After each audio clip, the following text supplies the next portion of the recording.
কর্ণ, সূর্যপুত্র কর্ণ,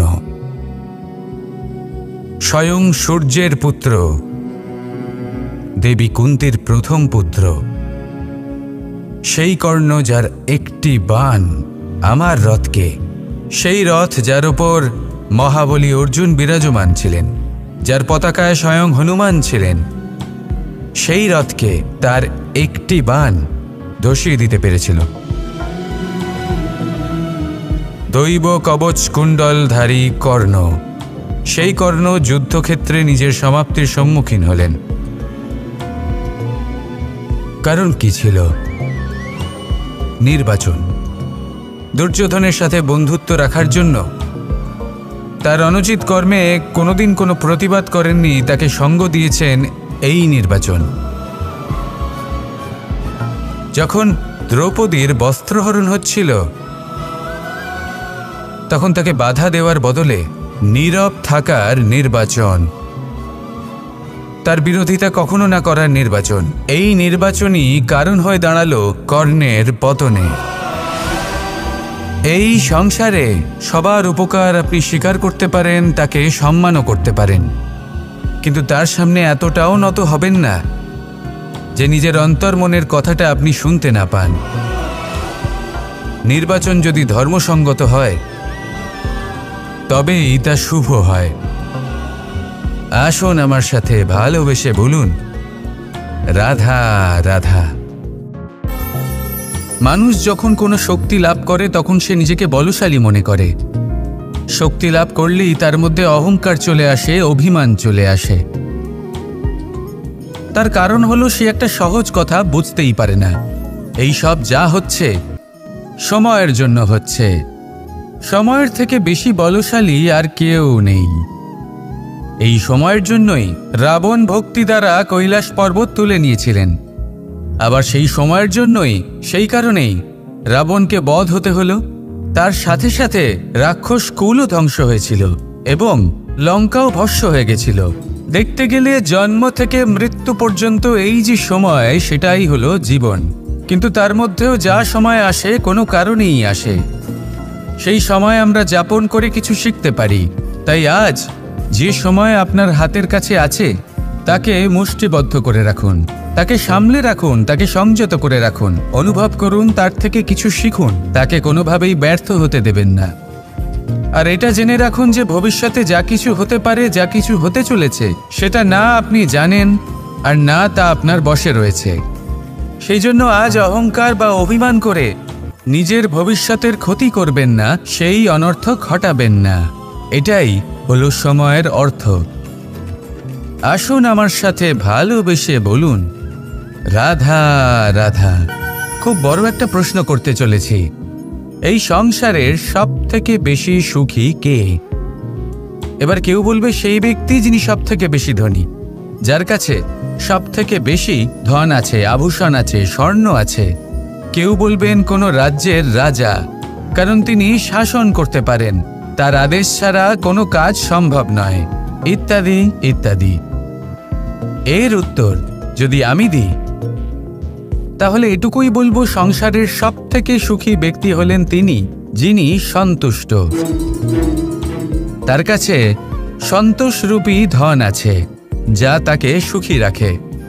এবার এই সন্তুষ্টি সেটা কিভাবে আসে জীবনে? এটা আসে ধৈর্যের কারণে। ধৈর্যের এই অনুভূতি অত্যন্ত শক্তিশালী। এই ধৈর্যই কিন্তু আমাদের ধরিত্রীকে ধরিত্রী মাতা করে তোলে। কারণ ধরিত্রী মাতা ধারণ করেন, সহ্য করেন, ধৈর্য ধরেন এবং নিজের কর্ম করতে থাকেন। সেটা ধৈর্যই ছিল মাতা সীতার মধ্যে, যা রাবণের অন্ত করে দিল। এই ধৈর্যের কারণেই নারায়ণ কূর্ম অবতার ধারণ করেছিলেন, বড় একটা পর্বতকে পৃষ্ঠে ধারণ করেছিলেন এবং সমুদ্র মন্থনকে সম্ভব করেছিলেন। সেই জন্য সর্বপ্রথম মনের মধ্যে ধৈর্যকে নিয়ে আসুন। এই ধৈর্যই আপনাকে সন্তুষ্টির পথে নিয়ে যাবে, আর এই সন্তুষ্টি আপনাকে লোভ, মোহ এবং লালসার পথ থেকে দূরে নিয়ে সুখের পথে নিয়ে যাবে। আর তখন এই মন প্রসন্ন হয়ে বলবে, রাধা রাধা।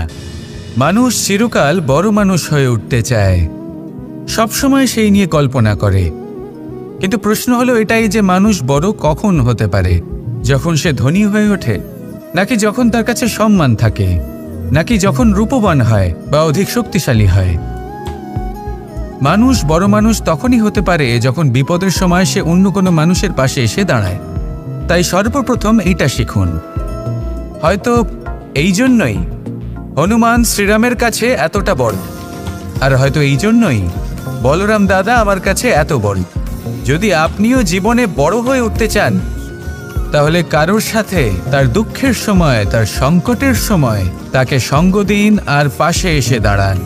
এই মন প্রসন্ন হয়ে বলবে, রাধা রাধা। আমাদের জীবনে আমরা যখনই এমন কোনো মানুষের সাথে পরিচিত হই যে বয়সে, পদে এবং আর্থিক দিক থেকে আমাদের থেকে পিছিয়ে, তখন আমরা সবাই খুব হীন নজরে তাদের দিকে দেখি। মনেই করি না যে সেই ব্যক্তির নিজস্ব একটা অস্তিত্ব রয়েছে, তার নিজেরও একটা মাহাত্ম্য রয়েছে। আমাদের মনেই হয় না যে আমাদের সামনে দাঁড়িয়ে থাকার যোগ্যতা আছে তাদের। চলুন আপনাকে একটা প্রশ্ন করি, শূন্যের নিজস্ব মূল্য কোথায়? আপনি বলবেন কিছুই না। শূন্যের আবার নিজস্ব মূল্য কোথায়? কিন্তু যখন এই শূন্যই কোনো সংখ্যার সাথে এসে যুক্ত হয়ে যায়, কোনো অঙ্কের সাথে এসে যুক্ত হয়ে যায়, তখন তার মূল্য অনেক গুণ বৃদ্ধি পায়। অর্থাৎ এই শূন্যের মূল্য অবশ্যই আছে। আর আমাদের জীবনেও এমন কিছু ব্যক্তি থাকেন, তাদের দেখে মনে হয় যে এদের কোনো মূল্যই নেই। কিন্তু যখন এই ব্যক্তি কারোর সাথে এসে জুড়ে যান, তখন তার মূল্য সেই ব্যক্তির বৃদ্ধি ঘটায়। এই সংসারে এমন কোনো ব্যক্তি নেই যার কোনো মূল্য নেই। যদি আমরা ধনুকের কথা বলি, তাহলে তার জন্য একটি দড়ির প্রয়োজন হয়, যেটি প্রত্যঞ্চা হিসেবে ব্যবহৃত হয়। যদি প্রত্যঞ্চা না থাকে, তাহলে ধনুকের কোনো মূল্যই থাকে না। যদি প্রত্যঞ্চা না থাকে, তাহলে ধনুকের অস্তিত্ব অসম্পূর্ণ থেকে যায়। এই সংসারে যে কোনো ব্যক্তি হোক বা যে কোনো বস্তু হোক, প্রত্যেকের নিজস্ব একটি মূল্য আছে। তার সম্মান করুন, সামনে অগ্রসর হন, আর আমার সাথে ভালোবেসে বলুন, রাধা রাধা। যদি আপনি নিজের জীবনে প্রকৃত বন্ধু নির্বাচন করতে চান, তাহলে তার আগে দর্পণ আর ছায়া, এই দুইয়ের বিশেষত্বর বিষয়ে জানাটা অত্যন্ত প্রয়োজনীয়। দর্পণ কি করে থাকে? যখনই আপনি দর্পণের দিকে তাকাবেন, ও শুধুমাত্র আপনাকে সত্যের সাথে অবগত করাবে, ও আপনাকে কখনো মিথ্যে বলবে না। সেখানেই যদি ছায়ার কথা বলি, তাহলে দেখুন ছায়া কি করে। সব সময় আপনার সাথে থাকে, কখনো আপনার সঙ্গ ত্যাগ করে না। এবার আপনার জীবনে যদি এমন কোনো বন্ধু আসে যে সবসময় আপনাকে সত্য কথা বলবে, আপনার অপগুণের বিষয়ে যদি আপনাকে বলে কিন্তু তাও সে সত্যিই বলবে, তাহলে তার উদ্দেশ্য কিন্তু আপনাকে দুঃখ দেওয়া নয়। সে আপনার অজ্ঞানতা, আপনার ভ্রম দূর করতে চায়। যদি আপনি কোনো অনুচিত পথে চলতে থাকেন, তাহলে সে আপনাকে বাধা দিতে চায়। আর যদি সেই মিত্রই ছায়া সঙ্গীর মতো হয়, সে কখনোই সুখ দুঃখে আপনার সঙ্গ ত্যাগ করবে না। তার উদ্দেশ্য হলো সবসময় আপনাকে রক্ষা করা। তাই এরকম দর্পণ বা ছায়ার মতো কোনো বন্ধু যদি আপনার জীবনে আসে, তাহলে তাকে কোথাও যেতে দেবেন না। সে আপনার জীবনকে সুখময় করে তুলবে। আর যদি আপনার জীবনে উপস্থিত বন্ধু এমন না হয়, তাহলে তাকে নিজের থেকে দূরে করে দেওয়াই বাঞ্ছনীয়। তাহলে দর্পণ আর ছায়ার মতো প্রকৃত এবং ভালো বন্ধুকে নিজের জীবনে স্থান দিন, আর আমার সাথে ভালোবেসে বলুন, রাধা রাধা। জল হলো জীবনের আধার। যদি জল না থাকে, এই সংসারের জীবনের কোনো অস্তিত্ব নেই। এই জল হলো শুদ্ধ, পবিত্র। কিন্তু যখন এই জল পরিবেশের সংস্পর্শে আসে, তখন ধুলো, ময়লা, কাদা এবং অন্যান্য বস্তু দ্বারা এই জল পূর্ণরূপে দূষিত হয়ে যায়। এবার যদি এই জলের শুদ্ধিকরণ করতে হয়, তাহলে আমরা এই জলকে অস্থির হতে দিই না, তাকে স্থিরভাবে রেখে দিই।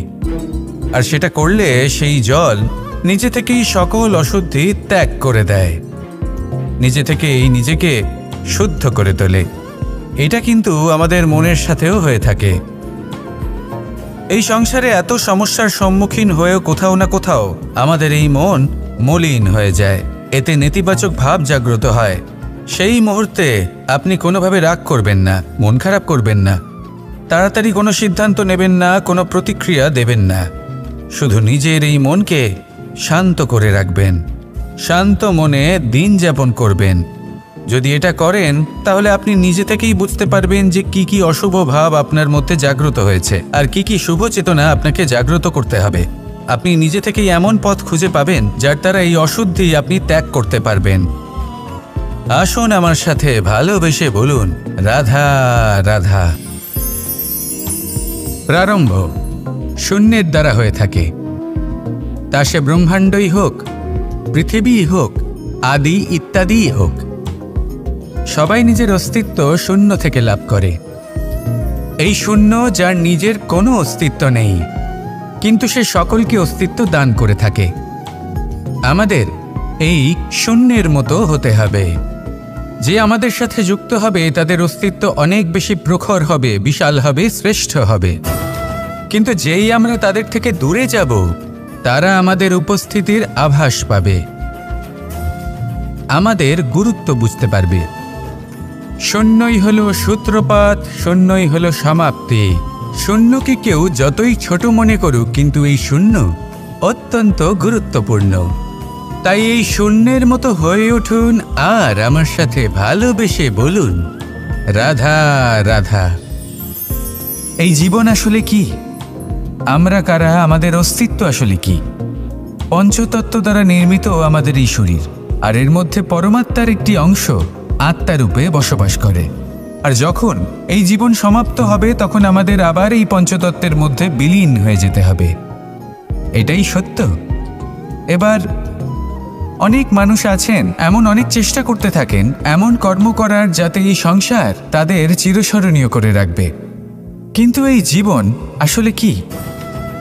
সেই সময় যখন আমরা নিঃশ্বাস নিই, আমাদের হৃৎস্পন্দন হয়, আমরা যে মুহূর্তগুলো যাপন করি, এবার এই মুহূর্তগুলিতে আমরা কি করব সেটা অত্যন্ত গুরুত্বপূর্ণ। আমরা কি অহংকার করব নাকি পরোপকার করব? এই সৃষ্টিকে বেঁধে রাখার চেষ্টা করব নাকি নিজেকে উন্নত করে তোলার চেষ্টা করব? এটাই শিক্ষা যে বল হোক বা কায়া, এর প্রতি আমাদের না অহংকার করা উচিত আর না মোহ। শুধু প্রত্যেকটা মুহূর্ত প্রেমময় হয়ে বাঁচুন আর ভালোবেসে বলুন, রাধা রাধা। প্রয়াস, পরিশ্রম, এই শব্দগুলি শুনতে হয়তো ছোট মনে হয়, কিন্তু এর মূল্য অনেকটাই অধিক। এবার প্রয়াসও কিন্তু দুই ধরনের হয়। একটা প্রয়াস তাই যা আমরা নিজের মন থেকে, অন্তর থেকে সমগ্র শক্তি দিয়ে করার চেষ্টা করি। এবারে এই প্রয়াস প্রচেষ্টার নামান্তর। কিছু প্রয়াস এমনও হয় যেমন দ্রুতক্রীড়া খেলা। মানুষ বলেন, আজ একটু প্রয়াস করি, একটু দ্রুতক্রীড়া খেলেই দেখি, যদি বিজয়ী হই তবে ভালো ব্যাপার, যদি না হই তবে আর কখনো খেলবো না। এটাও কিন্তু প্রয়াস, কিন্তু এই প্রয়াস পরিশ্রম নয়। পাণ্ডবদের দেখুন, ওনারা যখন পরিশ্রম করেছিলেন তখন খাণ্ডবপ্রস্থকেও ইন্দ্রপ্রস্থ বানিয়েছিলেন। দ্রুতক্রীড়া খেললেন, সেই মুহূর্তেই ইন্দ্রপ্রস্থ হারিয়ে ফেললেন। পরিশ্রম করলেন, সগৌরবের রাজা হলেন। দ্রুতক্রীড়া খেললেন, তখন এক মুহূর্তে রাজা থেকে নিঃস্ব হয়ে গেলেন। সারমর্ম এটাই যে দ্রুতক্রীড়া কখনো কখনো আপনার মিত্র হতে পারে, কখনো সে আপনাকে বিজয়ী করতে পারে, কিন্তু প্রয়াস এবং পরিশ্রম যখন একসাথে মিলিত হয় তখন তা সর্বদাই আপনার সাথে থাকে। প্রয়াস করতে থাকুন, পরিশ্রম করতে থাকুন, আর আমার সাথে ভালোবেসে বলুন, রাধা রাধা। আমি এইভাবে প্রত্যেক দিন নিজের সাথে কিছুটা সময় অতিবাহিত করি, সুচিন্তা করি, কারণ আমি এটা মনে করি যে আমার প্রতিদ্বন্দ্বী অন্য কেউ নয়, বরং আমি নিজেই। আর আমি চেষ্টা করি যে আমি যেন নিজেকে নিজের থেকে বেশি শ্রেষ্ঠ করে তুলতে পারি। তাই প্রতিদিন আমি আকলন করি নিজের কর্মের, যে কাল আমি কি উচিত করেছি, কি অনুচিত করেছি, যে ভুল আমি করেছি তা আজকে কি করে শুধরে নিতে পারি। যে শ্রেষ্ঠ কর্ম আমি কাল করেছি, আজও সেই শ্রেষ্ঠ কর্ম আমাকে করতে হবে। শুধু এই প্রক্রিয়াতেই আমি নিজেকে শ্রেষ্ঠ ব্যক্তি, শ্রেষ্ঠ রাজা, একজন শ্রেষ্ঠ পিতা, পুত্র করে তুলি। এইভাবেই আমি একজন শ্রেষ্ঠ মানুষ হয়ে উঠি। আপনিও এই কথা মনে রাখবেন যে আপনার প্রতিস্পর্ধা অন্য কারোর সাথে নয়, বরং নিজের সাথে। তাই নিজের কর্মের আকলন করুন, নিজের মধ্যে যে দোষ আছে তা ত্যাগ করুন, নিজেকে শুধরে ফেলুন।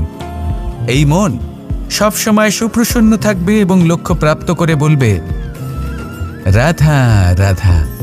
কখনো কোনো পাখিকে দেখেছেন?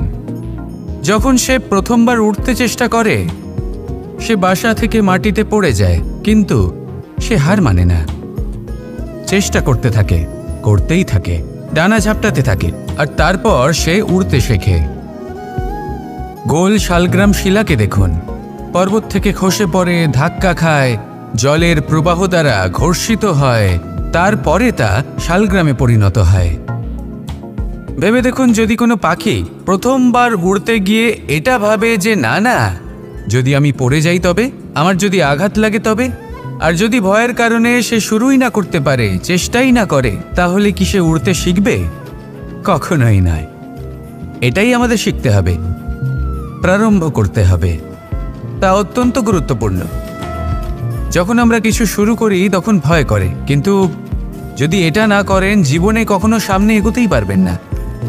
হতেই পারে প্রারম্ভ করার পরে আপনি পড়ে যাবেন, বারবার নিচে পড়ে যাবেন, কিন্তু যদি নিরন্তর চেষ্টা করতে থাকেন, তাহলে একদিন না একদিন আপনি অবশ্যই সফল হবেন। এই শুরু করাটাই সব থেকে বেশি কঠিন। এর দ্বারা ভয়ভীত হবেন না। আসুন আর আমার সাথে ভালোবেসে বলুন, রাধা রাধা। এই সংসারে নির্মাণের বিষয়ে জ্ঞান লাভ করার পূর্বে ধ্বংসের বিজ্ঞান বুঝে নেওয়াও খুব প্রয়োজনীয়। যখনই আমরা ব্যায়াম করি তখন কি হয়? আমাদের পুরনো মাংসপেশি নষ্ট হয়ে যায় এবং সেই মাংসপেশির স্থানে আমরা নতুন মাংসপেশির নির্মাণ করে থাকি। যেমন একটা নতুন ইমারত গড়ে তোলবার পূর্বে পুরাতন ইমারতকে ভঙ্গ করে দিতে হয়, তবেই তো সেই স্থান সজীব হবে, ঠিক কিনা? এবারে জ্ঞান এবং বিজ্ঞান ছাড়াও এমন কিছু আছে যা কিনা অত্যন্ত গুরুত্বপূর্ণ। তা হলো সীমা পার করে যাওয়া। এই যে সীমা, এই যে নিয়ম, তা মানুষের জন্যই বানানো, তাকে নিয়ন্ত্রণ করার জন্য তৈরি করা হয়েছে। এমন অনেক সীমা, এমন অনেক নিয়ম মানুষের জন্য অত্যন্ত মঙ্গলকারী। কিন্তু কিছু এমন সীমা আছে, কিছু এমন নিয়ম আছে যা মানুষের লঙ্ঘন করে যাওয়া অতি আবশ্যক। যতক্ষণ না এই সীমা লঙ্ঘন করছেন, নিজের নতুন অস্তিত্বকে খুঁজেই পাবেন না, সেই স্থানে পৌঁছতেই পারবেন না যেখানে সংসার তাকে চিরস্মরণীয় করে রাখবে। সেই জন্য জীবনে যাই করবেন, সীমা অতিক্রম করে যান। যদি পরিশ্রম করেন, তাহলে সীমা অতিক্রম করে পরিশ্রম করুন। যদি লক্ষ্যের দিকে অগ্রসর হন, তাহলে সীমা অতিক্রম করে অগ্রসর হন। কোনো সীমারেখা যাতে না থাকে, সেই সর্বোচ্চ স্থান দেখুন এবং অগ্রসর হন। এই সংসারে অগ্রসর হওয়ার জন্য এই সীমারেখা বুঝে নেওয়া এবং তা অতিক্রম করার জ্ঞান লাভ করা প্রয়োজনীয়। আসুন আমার সাথে ভালোবেসে বলুন, রাধা রাধা। জ্যোতিষ একটা বিদ্যা, এ হলো একটা বিজ্ঞান।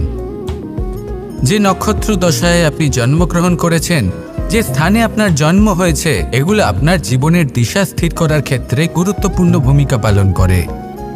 কিন্তু যে রাশিতে আপনি জন্ম নিয়েছেন আর আপনার যা নাম স্থির হয়েছে, সেটা আপনার ভবিষ্যৎ নির্ধারণ করবে তা আবশ্যক নয়। রা দিয়ে রাম এবং রা দিয়ে রাবণ, এই দুজনের রাশি সমান ছিল, কিন্তু একজন নিজের শক্তির দুর্ব্যবহার করলেন। স্বর্ণ লঙ্কার অধিপতি রাবণ, চতুর্দিকে বিজয়ী হওয়া সেই ব্যক্তি নিজের পতনের সম্মুখীন হলেন। শ্রীরাম রাবণকে বধ করলেন। শ্রীরাম, যিনি নিজের কর্ম দ্বারা, নিজের পরিশ্রম দ্বারা ঈশ্বর উপাধি লাভ করেছিলেন, 14 বছরের বনবাস ভোগ করলেন, আর যখন বিপদে পড়লেন তখনও নিজের রাজ্যের সাহায্য নিলেন না। বনের মধ্যে নিজে বানর এবং ভাল্লুকদের নিয়ে একটি সেনাবাহিনী গড়ে তুললেন এবং রাবণকে তার কুকর্মের শাস্তি দিলেন। তাই সর্বদা এটা মনে রাখবেন, আপনার খ্যাতি, আপনার ভবিষ্যৎ আপনার কর্ম নির্ধারণ করে, আপনার রাশি নয়। তাই সবসময় শ্রেষ্ঠ কর্ম করুন আর আমার সাথে ভালোবেসে বলুন রাধা রাধা। প্রজাপতি দেখেছেন কি সুন্দর হয়, তাই না? এই প্রজাপতি, ওদের দিকে তাকালে নিজের অজান্তেই নিজের মুখে হাসি ফুটে ওঠে। কিন্তু এই প্রজাপতি জন্ম থেকেই এমন দেখতে হয় না। জন্ম থেকে এদের কাছে ডানা থাকে না, এরা উড়তেও পারে না। যখন একটি প্রজাপতি জন্ম নেয় তখন প্রথমে ডিম অবস্থায় থাকে সে। আস্তে আস্তে সেই কবচ সে ভেঙে ফেলে, খুব পরিশ্রম করতে হয় তাকে। তারপর কীটের আকার ধারণ করে সে চলতে থাকে, অনেক কষ্ট সহ্য করতে হয়, অনেক পরিশ্রম করতে হয়। তারপর তার রূপ বদলে যায়, তারপরে তার ডানা গজায়, তারপরে সে উড়তে পারে। এই নিরন্তর পরিশ্রমই সাফল্যের মূল মন্ত্র হয়। কখনো কখনো প্রতিভাও কম পড়ে যায় যদি নিরন্তর পরিশ্রম না করা হয়, যদি সমর্পণের ভাব মনে না থাকে, দৃঢ় নিষ্ঠা না থাকে। আর কখনো কখনো সেই ব্যক্তি যার মধ্যে বিশেষ প্রতিভা থাকে না, সেই ব্যক্তি নিরন্তর পরিশ্রম করে, নিজের মনে সমর্পণের বোধ জাগিয়ে তোলে, দৃঢ় নিষ্ঠার সাথে কর্ম করে আর সাফল্য লাভ করে। সেই জন্য আপনি জীবনে যেখানেই পৌঁছে যান না কেন, নিরন্তর পরিশ্রম করতে থাকুন। তবেই আপনার ভবিষ্যৎ রঙিন প্রজাপতির মতন গগনচুম্বী হবে। তবেই এই সংসার আপনাকে দেখবে এবং নিজের অজান্তেই এই সংসার নিজের মুখে হাসি ফুটিয়ে তুলবে এবং এই সংসার আমার সাথে ভালোবেসে বলবে রাধা রাধা। আপনি কখনো কাউকে পর্বতে আরোহণ করতে দেখেছেন? বা আপনি কখনো নিজে কোনো পর্বতে আরোহণ করেছেন? করে থাকলে আপনি এই বিষয়ে অবশ্যই জানবেন যে যখন আমরা শিখরের দিকে এগোই, ওপরের দিকে এগিয়ে চলি, তখন আমাদের একটু ঝুঁকে পথ চলতে হয়, তখনই আমরা সেই পর্বত আরোহণ করতে পারি। কিন্তু যে ব্যক্তি নিচের দিকে ফিরে আসছেন তিনি কিন্তু ঝুঁকে চলেন না, তিনি দৃঢ়ভাবে সোজা হয়ে নিচে নামেন। এই ভারসাম্য বজায় রাখার এই খেলাতে সংসারের একটা সার লুকিয়ে রয়েছে।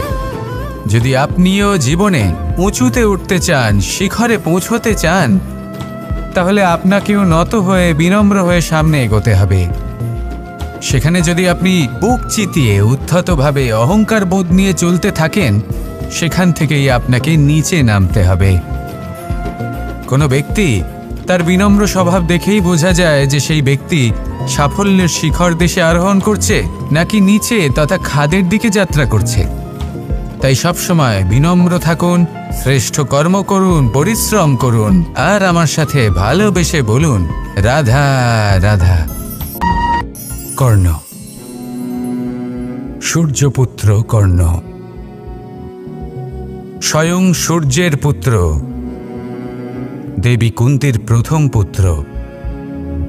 সেই কর্ণ যার একটি বাণ আমার রথকে, সেই রথ যার উপর মহাবলী অর্জুন বিরাজমান ছিলেন, যার পতাকায় স্বয়ং হনুমান ছিলেন, সেই রথকে তার একটি বাণ ধসিয়ে দিতে পেরেছিল। দৈব কবচ কুণ্ডলধারী কর্ণ, সেই কর্ণ যুদ্ধক্ষেত্রে নিজের সমাপ্তির সম্মুখীন হলেন। কারণ কি ছিল? নির্বাচন। দুর্যোধনের সাথে বন্ধুত্ব রাখার জন্য তার অনুচিত কর্মে কোনোদিন কোনো প্রতিবাদ করেননি, তাকে সঙ্গ দিয়েছেন এই নির্বাচন।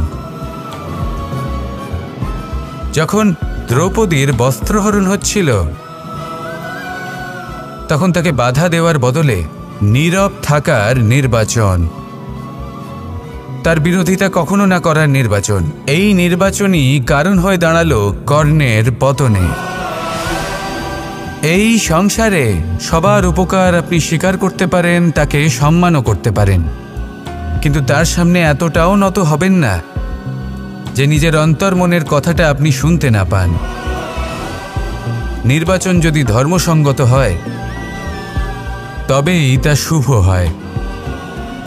আসুন আমার সাথে ভালোবেসে বলুন রাধা রাধা। মানুষ যখন কোনো শক্তি লাভ করে তখন সে নিজেকে বলশালী মনে করে। শক্তি লাভ করলেই তার মধ্যে অহংকার চলে আসে, অভিমান চলে আসে। তার কারণ হলো সে একটা সহজ কথা বুঝতেই পারে না। এই সব যা হচ্ছে সময়ের জন্য হচ্ছে।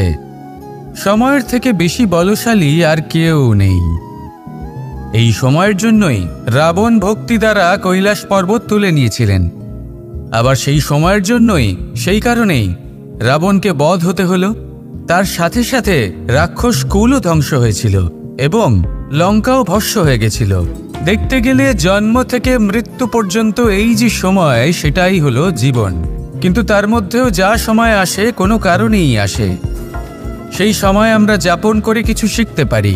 তাই আজ যে সময় আপনার হাতের কাছে আছে তাকে মুষ্টিবদ্ধ করে রাখুন, তাকে সামলে রাখুন, তাকে সংযত করে রাখুন, অনুভব করুন, তার থেকে কিছু শিখুন, তাকে কোনোভাবেই ব্যর্থ হতে দেবেন না। আর এটা জেনে রাখুন যে ভবিষ্যতে যা কিছু হতে পারে, যা কিছু হতে চলেছে, সেটা না আপনি জানেন আর না তা আপনার বশে রয়েছে। সেই জন্য আজ অহংকার বা অভিমান করে নিজের ভবিষ্যতের ক্ষতি করবেন না, সেই অনর্থক ঘটাবেন না। এটাই হলো সময়ের অর্থ। আসুন আমার সাথে ভালোবেসে বলুন, রাধা রাধা। খুব বড় একটা প্রশ্ন করতে চলেছি। এই সংসারের সব থেকে বেশি সুখী কে? এবার কেউ বলবে সেই ব্যক্তি যিনি সব থেকে বেশি ধনী, যার কাছে সব থেকে বেশি ধন আছে, আভূষণ আছে, স্বর্ণ আছে। কেউ বলবেন কোনো রাজ্যের রাজা, কারণ তিনি শাসন করতে পারেন, তার আদেশ ছাড়া কোনো কাজ সম্ভব নয়, ইত্যাদি ইত্যাদি। এর উত্তর যদি আমি দিই তাহলে এটুকুই বলবো, সংসারের সব থেকে সুখী ব্যক্তি হলেন তিনি যিনি সন্তুষ্ট। তার কাছে সন্তোষরূপী ধন আছে যা তাকে সুখী রাখে। এবার এই সন্তুষ্টি সেটা কিভাবে আসে জীবনে? এটা আসে ধৈর্যের কারণে। ধৈর্যের এই অনুভূতি অত্যন্ত শক্তিশালী। এই ধৈর্যই কিন্তু আমাদের ধরিত্রীকে ধরিত্রী মাতা করে তোলে। কারণ ধরিত্রী মাতা ধারণ করেন, সহ্য করেন, ধৈর্য ধরেন এবং নিজের কর্ম করতে থাকেন। সেটা ধৈর্যই ছিল মাতা সীতার মধ্যে, যা রাবণের অন্ত করে দিল। এই ধৈর্যের কারণেই নারায়ণ কূর্ম অবতার ধারণ করেছিলেন, বড় একটা পর্বতকে পৃষ্ঠে ধারণ করেছিলেন এবং সমুদ্র মন্থনকে সম্ভব করেছিলেন। সেই জন্য সর্বপ্রথম মনের মধ্যে ধৈর্যকে নিয়ে আসুন। এই ধৈর্যই আপনাকে সন্তুষ্টির পথে নিয়ে যাবে, আর এই সন্তুষ্টি আপনাকে লোভ, মোহ এবং লালসার পথ থেকে দূরে নিয়ে সুখের পথে নিয়ে যাবে। আর তখন এই মন প্রসন্ন হয়ে বলবে, রাধা রাধা। মানুষ চিরকাল বড় মানুষ হয়ে উঠতে চায়, সবসময় সেই নিয়ে কল্পনা করে। কিন্তু প্রশ্ন হলো এটাই যে মানুষ বড় কখন হতে পারে? যখন সে ধনী হয়ে ওঠে, নাকি যখন তার কাছে সম্মান থাকে, নাকি যখন রূপবান হয় বা অধিক শক্তিশালী হয়? মানুষ বড় মানুষ তখনই হতে পারে যখন বিপদের সময় সে অন্য কোনো মানুষের পাশে এসে দাঁড়ায়। তাই সর্বপ্রথম এইটা শিখুন। হয়তো এই জন্যই হনুমান শ্রীরামের কাছে এতটা বড়, আর হয়তো এই জন্যই বলরাম দাদা আমার কাছে এত বড়। যদি আপনিও জীবনে বড় হয়ে উঠতে চান, তাহলে কারোর সাথে তার দুঃখের সময়, তার সংকটের সময় তাকে সঙ্গ দিন আর পাশে এসে দাঁড়ান। এই মন প্রসন্ন হয়ে বলবে, রাধা রাধা। আমাদের জীবনে আমরা যখনই এমন কোনো মানুষের সাথে পরিচিত হই যে বয়সে, পদে এবং আর্থিক দিক থেকে আমাদের থেকে পিছিয়ে, তখন আমরা সবাই খুব হীন নজরে তাদের দিকে দেখি।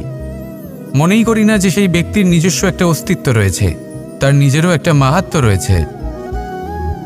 আমাদের মনেই হয় না যে আমাদের সামনে দাঁড়িয়ে থাকার যোগ্যতা আছে তাদের। চলুন আপনাকে একটা প্রশ্ন করি, শূন্যের নিজস্ব মূল্য কোথায়? আপনি বলবেন কিছুই না। শূন্যের আবার নিজস্ব মূল্য কোথায়? কিন্তু যখন এই শূন্যই কোনো সংখ্যার সাথে এসে যুক্ত হয়ে যায়, কোনো অঙ্কের সাথে এসে যুক্ত হয়ে যায়, তখন তার মূল্য অনেক গুণ বৃদ্ধি পায়। অর্থাৎ এই শূন্যের মূল্য অবশ্যই আছে। আর আমাদের জীবনেও এমন কিছু ব্যক্তি থাকেন, তাদের দেখে মনে হয় যে এদের কোনো মূল্যই নেই, কিন্তু যখন এই ব্যক্তি কারোর সাথে এসে জুড়ে যান, তখন তার মূল্য সেই ব্যক্তির বৃদ্ধি ঘটায়। এই সংসারে এমন কোনো ব্যক্তি নেই যার কোনো মূল্য নেই। যদি আমরা ধনুকের কথা বলি, তাহলে তার জন্য একটি দড়ির প্রয়োজন হয়, যেটি প্রত্যঞ্চা হিসেবে ব্যবহৃত হয়। যদি এই প্রত্যঞ্চা না থাকে, তাহলে ধনুকের কোনো মূল্যই থাকে না। যদি প্রত্যঞ্চা না থাকে, তাহলে ধনুকের অস্তিত্ব অসম্পূর্ণ থেকে যায়। এই সংসারে যে কোনো ব্যক্তি হোক বা যে কোনো বস্তু হোক, প্রত্যেকের নিজস্ব একটি মূল্য আছে। তার সম্মান করুন, সামনে অগ্রসর হন, আর আমার সাথে ভালোবেসে বলুন, রাধা রাধা। যদি আপনি নিজের জীবনে প্রকৃত বন্ধু নির্বাচন করতে চান, তাহলে তার আগে দর্পণ আর ছায়া এই দুইয়ের বিশেষত্বর বিষয়ে জানাটা অত্যন্ত প্রয়োজনীয়। দর্পণ কি করে থাকে? যখনই আপনি দর্পণের দিকে তাকাবেন, ও শুধুমাত্র আপনাকে সত্যের সাথে অবগত করাবে, ও আপনাকে কখনো মিথ্যে বলবে না। সেখানেই যদি ছায়ার কথা বলি, তাহলে দেখুন ছায়া কি করে। সব সময় আপনার সাথে থাকে, কখনো আপনার সঙ্গ ত্যাগ করে না। এবার আপনার জীবনে যদি এমন কোনো বন্ধু আসে যে সবসময় আপনাকে সত্য কথা বলবে, আপনার অপগুণের বিষয়ে যদি আপনাকে বলে কিন্তু তাও সে সত্যিই বলবে, তাহলে তার উদ্দেশ্য কিন্তু আপনাকে দুঃখ দেওয়া নয়। সে আপনার অজ্ঞানতা, আপনার ভ্রম দূর করতে চায়। যদি আপনি কোনো অনুচিত পথে চলতে থাকেন, তাহলে সে আপনাকে বাধা দিতে চায়। আর যদি সেই মিত্রই ছায়া সঙ্গীর মতো হয়, সে কখনোই সুখ দুঃখে আপনার সঙ্গ ত্যাগ করবে না। তার উদ্দেশ্য হলো সবসময় আপনাকে রক্ষা করা। তাই এরকম দর্পণ বা ছায়ার মতো কোনো বন্ধু যদি আপনার জীবনে আসে, তাহলে তাকে কোথাও যেতে দেবেন না। সে আপনার জীবনকে সুখময় করে তুলবে। আর যদি আপনার জীবনে উপস্থিত বন্ধু এমন না হয়, তাহলে তাকে নিজের থেকে দূরে করে দেওয়াই বাঞ্ছনীয়। তাহলে দর্পণ আর ছায়ার মতো প্রকৃত এবং ভালো বন্ধুকে নিজের জীবনে স্থান দিন, আর আমার সাথে ভালোবেসে বলুন, রাধা রাধা। জল হলো জীবনের আধার। যদি জল না থাকে, এই সংসারের জীবনের কোনো অস্তিত্ব নেই। এই জল হলো শুদ্ধ, পবিত্র।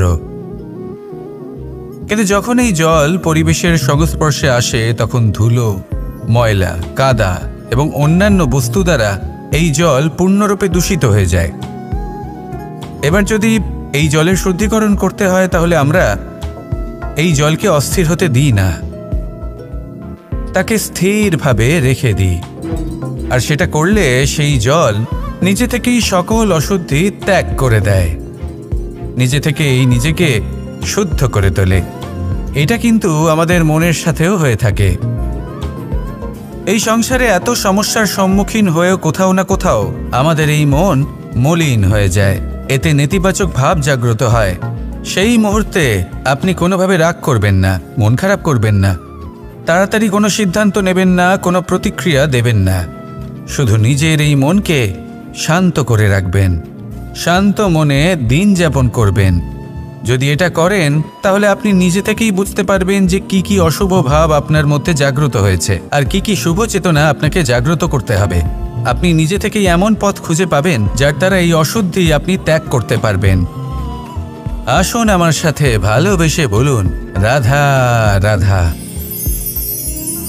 প্রারম্ভ শূন্যের দ্বারা হয়ে থাকে, তা সে ব্রহ্মাণ্ডই হোক, পৃথিবীই হোক, আদি ইত্যাদিই হোক। সবাই নিজের অস্তিত্ব শূন্য থেকে লাভ করে। এই শূন্য যার নিজের কোনো অস্তিত্ব নেই, কিন্তু সে সকলকে অস্তিত্ব দান করে থাকে। আমাদের এই শূন্যের মতো হতে হবে। যে আমাদের সাথে যুক্ত হবে, তাদের অস্তিত্ব অনেক বেশি প্রখর হবে, বিশাল হবে, শ্রেষ্ঠ হবে। কিন্তু যেই আমরা তাদের থেকে দূরে যাব, তারা আমাদের উপস্থিতির আভাস পাবে, আমাদের গুরুত্ব বুঝতে পারবে। শূন্যই হলো সূত্রপাত, শূন্যই হলো সমাপ্তি। শূন্যকে কেউ যতই ছোট মনে করুক, কিন্তু এই শূন্য অত্যন্ত গুরুত্বপূর্ণ। তাই এই শূন্যের মতো হয়ে উঠুন আর আমার সাথে ভালোবেসে বলুন, রাধা রাধা। এই জীবন আসলে কি? আমরা কারা? আমাদের অস্তিত্ব আসলে কি? পঞ্চতত্ত্ব দ্বারা নির্মিত আমাদের এই শরীর, আর এর মধ্যে পরমাত্মার একটি অংশ আত্মারূপে বসবাস করে। আর যখন এই জীবন সমাপ্ত হবে, তখন আমাদের আবার এই পঞ্চতত্ত্বের মধ্যে বিলীন হয়ে যেতে হবে।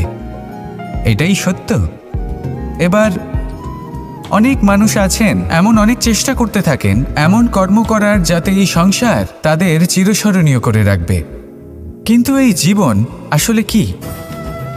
সেই সময় যখন আমরা নিঃশ্বাস নিই, আমাদের হৃৎস্পন্দন হয়, আমরা যে মুহূর্তগুলো যাপন করি, এবার এই মুহূর্তগুলিতে আমরা কি করব সেটা অত্যন্ত গুরুত্বপূর্ণ। আমরা কি অহংকার করব নাকি পরোপকার করব? এই সৃষ্টিকে বেঁধে রাখার চেষ্টা করব নাকি নিজেকে উন্নত করে তোলার চেষ্টা করব? এটাই শিক্ষা যে বল হোক বা কায়া, এর প্রতি আমাদের না অহংকার করা উচিত আর না মোহ। শুধু প্রত্যেকটা মুহূর্ত প্রেমময় হয়ে বাঁচুন আর ভালোবেসে বলুন রাধা রাধা।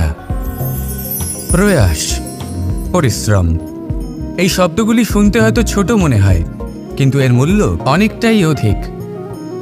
এবার প্রয়াসও কিন্তু দুই ধরনের হয়। একটা প্রয়াস তাই যা আমরা নিজের মন থেকে, অন্তর থেকে সমগ্র শক্তি দিয়ে করার চেষ্টা করি। এবারে এই প্রয়াস প্রচেষ্টার নামান্তর। কিছু প্রয়াস এমনও হয় যেমন দ্রুত ক্রীড়া খেলা। মানুষ বলেন আজ একটু প্রয়াস করি, একটু দ্রুত ক্রীড়া খেলেই দেখি, যদি বিজয়ী হই তবে ভালো ব্যাপার, যদি না হই তবে আর কখনো খেলবো না। এটাও কিন্তু প্রয়াস, কিন্তু এই প্রয়াস পরিশ্রম নয়। পাণ্ডবদের দেখুন, ওনারা যখন পরিশ্রম করেছিলেন তখন খাণ্ডবপ্রস্থকেও ইন্দ্রপ্রস্থ বানিয়েছিলেন। দ্রুত ক্রীড়া খেললেন, সেই মুহূর্তেই ইন্দ্রপ্রস্থ হারিয়ে ফেললেন। পরিশ্রম করলেন, সগৌরবের রাজা হলেন। দ্রুত ক্রীড়া খেললেন, তখন এক মুহূর্তে রাজা থেকে নিঃস্ব হয়ে গেলেন। সারমর্ম এটাই যে দ্রুত ক্রীড়া কখনো কখনো আপনার মিত্র হতে পারে, কখনো সে আপনাকে বিজয়ী করতে পারে, কিন্তু প্রয়াস এবং পরিশ্রম যখন একসাথে মিলিত হয় তখন তা সর্বদাই আপনার সাথে থাকে।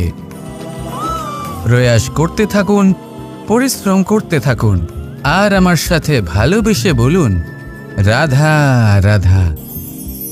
আমি এইভাবে প্রত্যেক দিন নিজের সাথে কিছুটা সময় অতিবাহিত করি, সুচিন্তা করি, কারণ আমি এটা মনে করি যে আমার প্রতিদ্বন্দ্বী অন্য কেউ নয় বরং আমি নিজেই। আর আমি চেষ্টা করি যে আমি যেন নিজেকে নিজের থেকে বেশি শ্রেষ্ঠ করে তুলতে পারি। তাই প্রতিদিন আমি আকলন করি নিজের কর্মের, যে কাল আমি কি উচিত করেছি, কি অনুচিত করেছি, যে ভুল আমি করেছি তা আজকে কি করে শুধরে নিতে পারি। যে শ্রেষ্ঠ কর্ম আমি কাল করেছি আজও সেই শ্রেষ্ঠ কর্ম আমাকে করতে হবে। শুধু এই প্রক্রিয়াতেই আমি নিজেকে শ্রেষ্ঠ ব্যক্তি, শ্রেষ্ঠ রাজা, একজন শ্রেষ্ঠ পিতা, পুত্র করে তুলি। এইভাবেই আমি একজন শ্রেষ্ঠ মানুষ হয়ে উঠি। আপনিও এই কথা মনে রাখবেন যে আপনার প্রতিস্পর্ধা অন্য কারোর সাথে নয় বরং নিজের সাথে। তাই নিজের কর্মের আকলন করুন, নিজের মধ্যে যে দোষ আছে তা ত্যাগ করুন, নিজেকে শুধরে ফেলুন। এই মন সবসময় সুপ্রসন্ন থাকবে এবং লক্ষ্য প্রাপ্ত করে বলবে রাধা রাধা। কখনো কোনো পাখিকে দেখেছেন যখন সে প্রথমবার উঠতে চেষ্টা করে সে বাসা থেকে মাটিতে পড়ে যায়, কিন্তু সে হার মানে না, চেষ্টা করতে থাকে, করতেই থাকে, ডানা ঝাপটাতে থাকে, আর তারপর সে উড়তে শেখে। গোল শালগ্রাম শিলাকে দেখুন, পর্বত থেকে খসে পড়ে, ধাক্কা খায়, জলের প্রবাহ দ্বারা ঘর্ষিত হয়, তারপরে তা শালগ্রামে পরিণত হয়।